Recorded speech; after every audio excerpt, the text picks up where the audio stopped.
Imagine you're standing in a crowded, sun-baked plaza. Dust everywhere. Yeah, dust in the air. The noise of this bustling ancient city is just echoing all around you. But the crowd immediately around you is dead silent. Because they can't believe what they're hearing. Exactly. You are watching someone deliberately sign their own death warrant with their words. And this isn't just some mild political disagreement. Right, yeah. It's a blistering, career-ending, literally life or death public humiliation of the absolute most powerful people in the city. It really is the ultimate point of no return. I mean, you're watching the complete dismantling of an entire power structure in real time. Right out in the open. Yeah, right out in the open with absolutely no safety net. So that is exactly what happened during this really intense speech recorded in Matthew chapter 23. Today, we're not, looking at this text as a typical Sunday school lesson. We are dissecting it as a masterclass in political takedowns.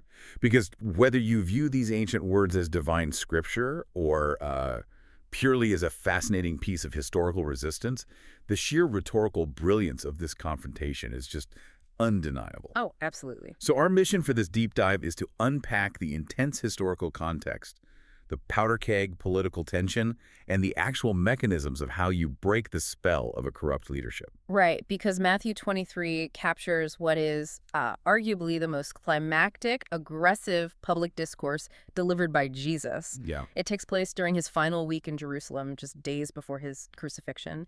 And he's speaking to the crowds and to his disciples, issuing this severe, incredibly direct denunciation of the Jewish religious leaders of that era. Specifically the scribes and the Pharisees, right? Exactly, the scribes and the Pharisees. So to our listener, have you ever been trapped in a system where the people at the top are just completely incompetent, totally corrupt, but somehow untouchable? It's the worst feeling. It really is. And that's the exact psychological trap the citizens of first century Jerusalem were in. But to understand why this speech was so explosive, we kind of have to look at the board before the pieces get knocked over. Right, you need to set the scene. Yeah, we have to understand the political reality of Jerusalem at this time. Well, if we connect this to the bigger picture, you have to realize this is a city existing under strict Roman occupation. Rome is the boss. Rome is the ultimate authority. I mean, they have the legions, they have the swords, and they collect the taxes. But Rome was highly pragmatic. They didn't care about the day-to-day stuff. Exactly. They don't want to micromanage the daily lives of their subjects. So beneath that imperial umbrella, they allowed this fierce, almost cutthroat intra-Jewish power struggle to play out. So Rome basically says, pay your taxes and don't riot, and we'll let you fight amongst yourselves for the local scraps of power. That's a great way to put it. And the factions fighting for that power were highly distinct. Like in the previous chapter of the text, Jesus had just publicly debated and silenced several of these groups. Oh, right, the Sadducees and the Herodians? Yeah, he silenced the Sadducees, who were the wealthy, aristocratic elites running the temple. I mean, they were so focused on the material world, they didn't even believe in an afterlife. Wow. And he also silenced the Herodians, who were basically, political sellouts completely aligned with Rome. And then you have the main targets of this speech, the Pharisees and the scribes. Yes. So the Pharisees were the populace. They didn't have the temple wealth of the Sadducees, but they had massive cultural influence because of their strict, unyielding observance of the Torah and their complex oral traditions. Right. And alongside them, you have the scribes. They were the recognized official interpreters of the law, basically the lawyers and theologians of their day. Okay, wait, I'm struggling with this dynamic a bit. Yeah. Because the text notes that these Pharisees and scribes demanded absolute deference. Oh, yeah. Total submission. Like, they wanted the best seats at feasts, the prime seats in the synagogues, and they coveted these grand public titles like rabbi, father, and teacher. Mm-hmm. But if Rome has the swords, why do the Romans even care if a guy called a rabbi gets the best seat at a dinner party? I mean, wouldn't Rome just crush them if they had any real power? Well, that is the paradox of occupied populations, right? When a foreign military force strips away your political independence and your military might, what's actually left for you to control? Just your culture, I guess. Exactly. Cultural and spiritual authority. That becomes the only real power you can wield. And Rome allowed them this cultural power because it kept the population orderly. I see. By demanding titles like rabbi and securing the best seats, these local leaders are signaling to the populace and, to themselves that they are still the undisputed masters of their societal domain. It's almost less like internet influencers wanting likes and more like a corrupt homeowners association combined with a tyrannical Supreme Court. Oh, that's good. Like, they can socially exile you, take your property, and then claim God told them to do it. That is a brilliant way to frame it. Their spiritual authority wasn't just about religion, it was their entire political survival strategy. And that is why Jesus' words in this chapter are so dangerous. Because he goes after that exact authority. Right. He publicly instructs the crowds to completely reject this hierarchy. He tells the people they have only one teacher and that they are all brothers. Wow. He is dismantling the very foundation of the only power these elites have left. But, knowing they're corrupt is one thing. Proving it to a crowd that's basically been brainwashed by them is another. How did he actually break their spell over the people? By using this brilliant rhetorical framing. So in the opening verses, Jesus actually commands the crowd to do whatever the leaders tell them because they sit on Moses' seat. Which honestly confused me at first. Yeah. Yeah, like how do you respect an authority figure while simultaneously calling them out as a complete fraud to the people they lead? Because Moses' seat was a literal and figurative position of authority in the synagogue where the law was read. By acknowledging their position on Moses's, Jesus is validating the legitimate authority of the law itself. Okay, so the law is still good. Right. He's telling the people the Torah is good, the scriptures are true. When they read the law, listen. But he instantly separates the purity of the law from the corruption of the men reading it. Oh, I see. He says they preach, but do not practice. So it's like saying the Constitution is completely valid, but these politicians are entirely corrupt. Precisely. He exposes how they weaponize their authority, and he does this through what is known as the Seven Woes, or sometimes it's categorized as the 8 Woes. Right. This is a systematic exposure of their hypocrisy. He's tearing down their meticulously crafted public image brick by brick. He targets the sheer absurdity of their legalistic rulebook. Yeah, because they didn't just enforce the Ten Commandments, they enforced, like, thousands of micro rules. Oh, down to the smallest detail. The text mentions them tithing garden herbs, like counting out tiny leaves of mint and dill and cumin to give a tenth to the temple. And we really need to explain why they did this, because they didn't start out trying to be corrupt. Originally, the Pharisees operated on a concept known as building a fence around the Torah. Building a fence, what does that mean? The logic was, if the law says don't work on the Sabbath, let's create 100 smaller buffer rules about what constitutes work. If we never even break the buffer rule, we will never break the actual law. I mean, that sounds like a decent intention. Yeah. But it spiraled into an absolute nightmare of bureaucracy. Totally. Just picture sitting in your kitchen, terrified of God, meticulously counting out individual cumin seeds to make sure you're perfectly following a buffer rule. Exactly. It became obsessive.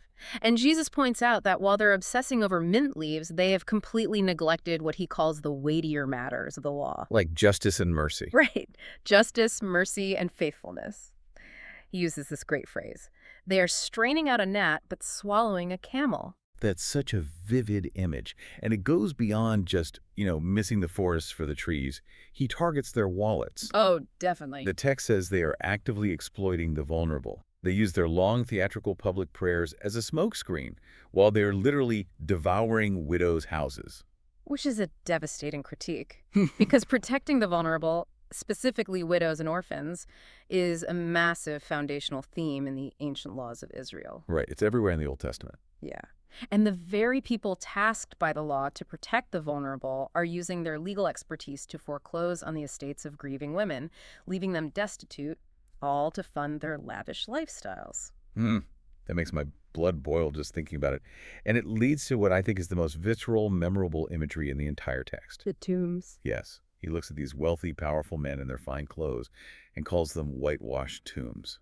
He says outwardly they appear beautiful, painted white and shining in the sun, but inside they are full of dead people's bones and all uncleanness. And to fully grasp the weight of that, you have to think about the reaction of a first-century Jewish audience. Because of the purity laws, right? Exactly. In that culture, to touch a corpse or even walk over an unmarked grave was to become ritually unclean. If you were unclean, you were socially and religiously exiled for a period of time. You couldn't participate in community life. So they would actually paint the tombs white so people wouldn't accidentally bump into them and ruin their week. Right, it was a warning sign. So by calling the holiest-looking, most powerful men in the city whitewashed tombs, Jesus is telling the crowd that the religious elites aren't bringing them closer to God at all. Wow. He's saying, These men are a walking source of spiritual contamination. When you follow them, you are interacting with a rotting corpse. That is heavy. It really is. And he applies this to their missionary work, too. The text mentions these leaders had a massive zeal for traveling across sea and land to make a single convert, a proselyte. But because of this inward corruption, Jesus says they plunge that convert into an even stricter, more toxic legalism than they practice themselves. He literally says they make the convert twice as much a child of hell as themselves. It's a brilliant diagnosis of how toxic systems operate. A corrupt religious or political system doesn't generate life. It just replicates its own toxicity in its newest members. And the new members usually go even harder. Right. They become even more extreme to prove their loyalty. Okay, so exposing their financial corruption, their hypocrisy, and calling them walking corpses in front of the whole city is bad enough. Their reputations are in absolute tatters at this point. Completely destroyed. But he doesn't stop there. And this brings us to the ultimate escalation, the moment he crosses the point of no return. Yeah, if we look closely at the language here, Jesus steps completely out of the role of a standard first-century rabbi debating theology. He steps directly into the cultural framing of the Old Testament prophets. Like Isaiah or Jeremiah. Exactly. Prophets who would stand before corrupt kings and deliver these woes, not as mere criticisms, but as divine judgments. Jesus takes on the mantle of the ultimate divine judge. He tells them they're filling up the measure of iniquity of their ancestors. Like he holds these specific men accountable for the righteous blood of all the past martyrs who were murdered for speaking the truth. Which is terrifying, because historically, being a prophet in Israel was an incredibly dangerous job. Yeah, they didn't usually live long. No, they were almost always rejected, persecuted, and killed by the establishment. So by aligning himself with that long lineage of murdered prophets and acting as the judge over the current leaders, he's fundamentally changing the stakes of the conflict from a debate to a sentencing. He says that all righteous blood will fall upon this generation. Wait, I need to ask you about that specific timeline. Because when you read those words, knowing the absolute power these men held, you realize he isn't just making a rhetorical point anymore. He knows he won't be allowed to leave Jerusalem alive. But what does he mean by this generation? Was that just hyperbole? Not at all. It was a deeply specific, terrifying geopolitical forecast. Well, Yeah, when Jesus says all this blood will fall on this generation, he is prophesying the ultimate collapse of their entire world. And as history shows us, this wasn't an empty threat. It was violently fulfilled just a few decades later, in 70 AD. Ah, the Roman siege of Jerusalem. Yes. The intra-Jewish fighting and rebellion against Rome would eventually boil over, and the Roman legions, led by Titus, would march on Jerusalem, lay a brutal siege to the city, and burn the great temple to the ground. Unbelievable. They would slaughter or enslave the population. It was the absolute collapse of the very power structure those religious leaders were so desperately exploiting widows to protect. They lost everything. It's such a stunning, dramatic peak. I mean, you have this fiery, aggressive condemnation. The tension in that plaza is at an absolute boiling point. Oh, you could cut it with a knife. He's called them hypocrites, blind guides, whitewashed tombs, murderers of the prophets, while predicting the violent end of their civilization. And then the text takes this tragic, almost jarring turn. It's huge. Following the fiercest condemnation of his life, the tone just abruptly shifts. It does. It moves from this thundering prophetic judgment to one of the most sorrowful, heartbreaking passages in ancient literature. In Matthew 23:37, the drama reaches its emotional peak. Yeah. Jesus shifts from a fiery judge to a deeply sorrowful figure, and he issues a lament over the entire city. Oh, Jerusalem, Jerusalem, the city that kills the prophets and stones those who are sent to it. The metaphor he uses here is incredible, especially when you contrast it with the anger of the previous verses. He says he wanted to gather the city's children together as a hen gathers her brood under her wings, but they were not willing. That contrast is vital to understanding the whole narrative. You have the aggressive, almost violent imagery of the whitewashed tombs and the blood of the martyrs suddenly replaced by this incredibly vulnerable maternal imagery. A mother hen. Yeah. Think about how a mother hen operates. She doesn't fight off a fox or a predator with teeth and claws. She protects her chicks by covering them with her own body. She takes the fatal blow so they can live. Oh, wow. So he's looking at the city, knowing the horrific Roman slaughter that is coming in 70 AD, knowing that he is about to be arrested and executed by these very people. And his ultimate emotion isn't just rage, it's this protective maternal grace. Exactly. He wanted to shield them. He offered them ultimate protection through ultimate vulnerability, but they refused. And that refusal is the catalyst for everything that follows. The elites simply cannot let him live after a public humiliation of this magnitude. This blistering confrontation, exposing their hypocrisy and predicting their downfall, followed by this tragic lament, paves the direct path to his betrayal, his arrest, and his crucifixion just days later. It's the point of no return. It is the moment that alters the course of history. It really is a masterclass in challenging systemic power. And before we close, it leaves us with an incredibly provocative thought to mull over. Right in the middle of this intense chapter, Matthew 23, verses 11 and 12, Jesus states a radical inversion of human power dynamics. He says, "The greatest among you shall be your servant.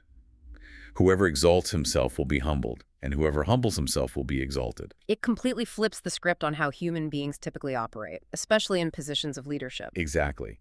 In a world, both their ancient world and our modern one, that is utterly obsessed with titles, power, climbing the ladder, and outward displays of success, this ancient text demands we ask ourselves a really hard question. Are we serving or taking? Right. Are we seeking to exalt ourselves, demanding the best seats and the public recognition, or are we willing to actually humble ourselves and serve the people around us? That's the real challenge of the text. It really is. Now, before we let you go, I really want to hear from you. Drop a comment below with your thoughts on today's intense historical drama.